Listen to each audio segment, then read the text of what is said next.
మరి దాదాపు ఒక ఇదే జాగల 2000 సంవత్సరంలో పొన్న ప్రభాకర్ గారు స్టేట్ ఎన్ఎస్ఏ ప్రెసిడెంట్గా ఉన్నప్పుడు అప్పారావు గారు పీడీఎస్సీ ప్రెసిడెంట్.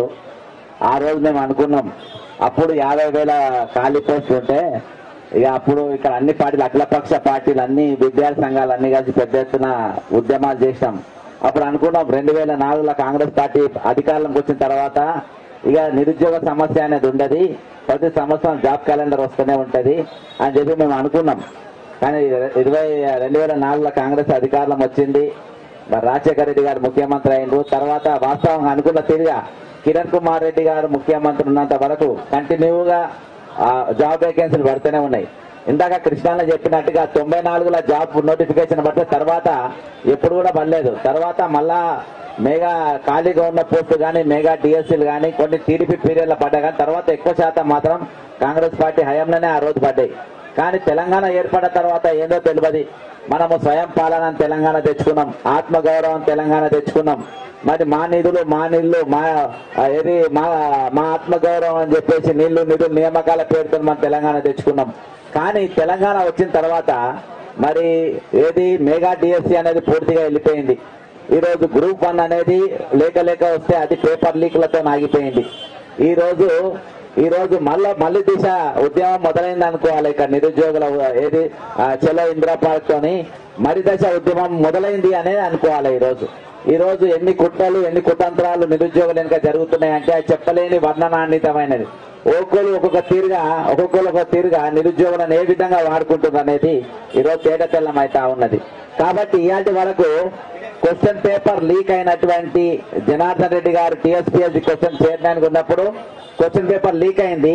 మరి ఆ లీక్ అయినప్పుడు ఈ రోజు వరకు జనార్దన్ రెడ్డి అరెస్ట్ కాలేదు. ఈరోజు తెలంగాణలో పెద్ద స్కామ్లు 3 జరిగినాయి. అందులో గొర్రెల స్కామ్ ఒకటైతే, మరి ఫోన్ ట్యాపింగ్ స్కామ్ ఒకటైతే, ఇంకో స్కామ్ వచ్చేసి టీఎస్పీఎస్సీ. ఈ రోజు 3 కూడా బయటనే ఉన్నారు. కానీ ఈ రోజు మనం ఒక ప్రత్యేకమైన పరిస్థితిలో ఇక్కడ మనం అందరం కూర్చున్నాం. అదేంటనంటే ఈ రోజు గ్రూప్ 2 గ్రూప్ 3 2 పోస్టులు కూడా పెంచాలని చెప్పేసి ఇందాక కృష్ణ చెప్పిన డిపార్ట్మెంట్ వైజ్ గా చెప్పారు.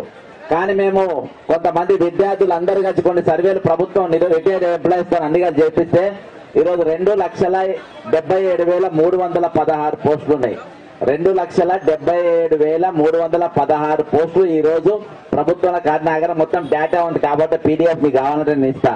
అంటే ఇన్ని పోస్టులు ఖాళీగా ఉన్న తర్వాత ఈ రోజు వరకు 2 లక్షల పోస్టులు దింపుతామని చెప్పిన ప్రభుత్వం ఈ రోజు వరకు ప్రతి ఒక్క డిపార్ట్మెంట్ వైజ్ గా ఎన్ని ఖాళీలు ఉన్నాయనే దానిపైన ఈ రోజు వరకు రివ్యూ మీటింగ్ జరగలేదు. ఈ రోజు నేను ఒకటే చెప్తున్నా, ఈ రోజు ఇక్కడ మనము కూర్చున్న దాన్ని ఏంటంటే గ్రూప్ 1 ఎగ్జామ్ ఎంతమంది రాసిన ప్రభుత్వం ఇవాటి వరకు ఎందుకు చెప్పలేదు? ఎంత శాతం ఎంటి నంబర్ అంటే 2,27,000 మంది రాసిరా, 3 లక్షల మంది రాసిరా, 4 లక్షల మంది, ఈ రోజు స్పష్టమైన నంబర్ మీరు ఎందుకు చెప్పలేదని చెప్పి నేను తెలియజేసుకుంటా ఉన్నా. అంతేకాకుండా దాదాపు 16,000 కానిస్టేబుల్ పోస్టులకు మెరిస్తే ఈ రోజుగా వీళ్ళు ఇస్తారు. కొన్ని కేసులు ఉన్నాయని చెప్పి కొంతమంది నాపి దాదాపు 358 మంది నాపి అందులో 165 మందికి ఇచ్చిండ్రు. తక్కిన 165 మందికి ఇంకా ఆర్డర్ కాపీలు ఇవ్వాలి. ఎందుకు ఇవ్వకుండా మీరు ఆపిండ్రు? అంతేకాకుండా ఈ రోజు గ్రూప్ 3 గ్రూప్ 4 పోస్టులు మరి మీరు ఎందుకు పెంచకుండా ఆపిండ్రు? గ్రూప్ 4 పోస్టుల మీరు సర్టిఫికేట్ వెరిఫికేషన్ ఇయాలకెళ్ళి మొదలు పెట్టిండ్రు. అలా దాదాపు చాలా వరకు దొంగ సర్టిఫికేట్లు ఉన్నాయని చెప్పేసి ఆంధ్రాకెళ్ళి వచ్చిన వాళ్ళు ఇక్కడ ఎవరైనా పుట్టినప్పటి నుంచి 5వ తరగతి వరకు లోకల్ సర్టిఫికేట్ తీసుకుంటా, లేకుంటే 7వ తరగతికి వెళ్ళి 10వ తరగతి వరకు తీసుకుంటారు. లోకల్ సర్టిఫికేట్ అంటే ఏ విధంగా వస్తుందో ఇయాటి వరకు పోయిన ప్రభుత్వంకి వెళ్ళి ఇయాటి వరకు దాని మీద స్పష్టత లేకుండా అయిపోయింది. పుట్టినప్పటికి వెళ్ళి 7వ తరగతి వరకు ఉన్నోళ్ళు లోకల్ వస్తారు, లేకుంటే 10వ తరగతి లేకుంటే ఇంటర్మీడియట్ దాకా పెట్టాలి. కానీ మధ్యలోకి వెళ్ళి మొదలుపెట్టి 7వ తరగతి మొదలుపెట్టి 10వ తరగతి వరకు ఇక్కడ చదివినోడు లోకల్ అంటే అదేమో అర్థమవుతలేదు. కాబట్టి ఈ విధంగా అనేకమైన ఇష్యూస్ ఈ రోజు నిరుద్యోగులు ఉన్నాయి. అంతేకాకుండా టైపిస్ట్ పోస్టులు దాదాపు 50,000 మంది టెక్నికల్ బోర్డు వాళ్ళ సర్టిఫికేట్ ఇస్తే ఈ రోజు అవన్నీ నింపకుండా ఉన్నారు. ఈ రోజు నేను ఒకటి చెప్తున్న ప్రభుత్వానికి, ఈ రోజు గ్రూప్ 2 గ్రూప్ 3లా మీరు అందరు 2,000 3,000 అంటున్నారు. కానీ ఖాళీలు ఎన్ని ఉంటే అన్ని పోస్టులు ఖచ్చితంగా నింపాల్సిన అవసరం ఉంది. ఈ రోజు గ్రూప్ 1 షెడ్యూల్ డేట్లు, ఈ రోజు డేట్లు ఇచ్చిన వాళ్ళు మీరు ఒకసారి ఆలోచించాలి. మీరు ఏది మన టీజీపీఎస్సీ కమిషన్ దగ్గర పోయి కూర్చొని చైర్మన్ దగ్గర కూర్చొని గ్రూప్ 2 గ్రూప్ 3 డేట్లు పరీక్షల డేట్లు ఇచ్చిన వాళ్ళు మీరు ఒకసారి మన డిఎస్సి ఎగ్జామ్ ఎప్పుడు ఉన్నది, లేకుంటే కేంద్ర ప్రభుత్వం ఎగ్జామ్ దీంతోనే మన క్లాస్ అవుతున్నాయి కదా. 9వ తారీఖు గ్రూప్ 1 ఎగ్జామ్ ఉంటుంది, అదే రోజు ఐబీ ఎగ్జామ్ ఉంటుంది, మళ్ళీ రేపు మోడర్న్ ఎగ్జామ్స్ ఉన్నాయి. కాబట్టి డేట్లను చూసుకోకుండా మీరు కమిషన్కి ఎట్లు ఇచ్చిండ్రు. మీరు ఏది సర్వీస్ కమిషన్ కు మీరు డేట్లు ఇచ్చేటప్పుడు ఈ పోస్టులు పెంచాలనే ఆలోచన మీరు ఎందుకు ఇవ్వలేదు? కాబట్టి డ్రామాలు బంద్ చేసేయాలి. రాజకీయాలు విద్యార్థుల జీవితాలతో రాజకీయాలు చేస్తున్నారు కొంతమంది. ఆ రాజకీయాలు బంద్ చేయాలని చెప్పి నేను చెప్తున్నా. మాకు రాజకీయాలు చేయడం, కానీ విద్యార్థుల జీవితాలతో ఏ రోజు కూడా రాజకీయం చేయలేదు. ఎందుకంటే విద్యార్థి ఉద్యమాలకు వెళ్ళి మేము వచ్చిన వాళ్ళం కాబట్టి, నిరుద్యోగ ఉద్యమాలకు వెళ్ళి మేము వచ్చినాం కాబట్టి, వాళ్ళ కష్టం ఎట్లుంటుందో వాళ్ళ బాధ ఎంతో మాకు తెలుసు. కాబట్టి ఈ దుకాణం బంద్ చేయాలి. కాబట్టి డేట్లు ఎవరిచ్చిండు ఈ రోజు స్పష్టంగా చెప్తున్నా. నేను 2 రోజులలో ఎలక్షన్ మన తెలంగాణ సర్వీస్ కమిషన్ చైర్మన్ దగ్గర కూర్చొని ఈ గ్రూప్ 2 గ్రూప్ 3 ఎగ్జామ్ ఎవరిచ్చిండు, ఇచ్చినోడు మరి డేట్ పోస్ట్ పెంచమని ఎందుకు చెప్పలేదు? మరి ఆ ఎగ్జామ్స్ అయిన టైంలో డిఎస్సి ఎగ్జామ్ ఉన్నది 2 క్లాస్ అయితే ఎందుకు చెప్పలేదు? వార్డెన్ ఎగ్జామ్ ఉన్నది ఎందుకు చెప్పలేదు? కాబట్టి ఇవన్నీ డబల్ గేమ్లు అనేది బంద్ చేసేయాలి. ఈ రోజు ఏదైనా ఉంటే స్పష్టంగా చెప్పాలి. విద్యార్థులు నిరుద్యోగుల జీవితాలతో నాడుకోవద్దని చెప్పేసి నేను సందర్భంగా తెలియజేసుకుంటా ఉన్నా. అంతేకాకుండా ఖచ్చితంగా రేపు ప్రభుత్వం ఖచ్చితంగా 1:100 గ్రూప్ 1 పిలవాల్సిందే. అందరూ నువ్వు పిలిచినావంటే నువ్వు నౌకరు ఇవ్వని రాదు. నువ్వు 1:100 పిలవగానే అందరికీ నౌకర్లేం రాదు. ఇవాళ మన జీవన్ రెడ్డి అన్న కోర్టుకేం పోరు. కాబట్టి అది కేవలం ఇంకో అర్హత వాళ్ళకి ఇవ్వడానికి. ఎందుకంటే పేపర్ కొంచెం తప్పు వచ్చింది, కొంచెం అది ఏ విధంగా ఉన్నది. ఇంకొకటి ఏంటంటే గ్రూప్ 1 చైర్మన్ మన ఇప్పుడు టీజీపీఎస్సీ చైర్మన్ తో కూర్చున్న మాట్లాడిన వాళ్ళు, ఈ డేట్లు ఇచ్చిన వాళ్ళు, వాళ్ళ చేతి క్వశ్చన్ పేపర్ వచ్చే అవకాశం కూడా ఉన్నది అన్న అనుమానం మాకు కలుగుతా ఉంది.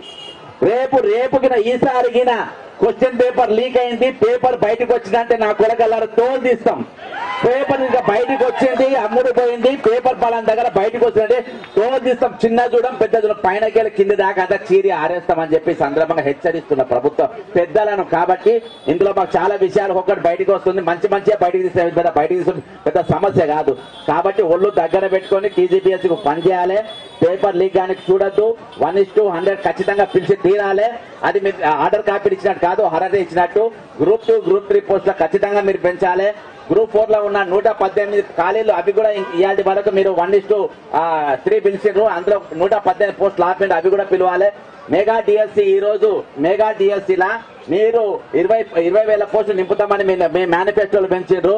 మీరు దానికంటే అత్యధికంగా మీరు వెంటనే ప్రకటించాలి. ఈ రోజు టెట్ రిజల్ట్ విడుదల తలెత్తుకోలేదు. నార్మలైజేషన్ లేకుండా ఎవరైనా టెట్ రిజల్ట్స్ విడుదల చేస్తారా అండి? అలా ఆంధ్రాలో టెట్ నార్మలైజేషన్ తర్వాత విడుదల చేసారు. ఇలా నార్మలైజేషన్ లేకుండా టెట్ ఎట్లా విడుదల చేస్తారండి? అంటే దాంతో డిఎస్సి మెగా దాంట్లో కూడా డేట్ క్లాస్ కాకుండా చూడాలని చెప్పి సందర్భంగా తెలియజేసుకుంటున్నా. ఖచ్చితంగా మీరు చదువుతో పాటు ఉద్యమాలు కృష్ణ ఇందాక చెప్పినట్టుగా చదువుతో పాటు ఉద్యమాలు ఖచ్చితంగా చేయాలి. మీరు ఉద్యమాలు మర్చిపోయారు తెలంగాణ వచ్చిన తర్వాత. మన తెలంగాణ కాదు అనుకుంటూ, కానీ ఇంటి దొంగనంట ఊరు దాటక ముందే చంపాలంట. ఇంటి దొంగను ఊరు దాటక ముందే చంపాలి.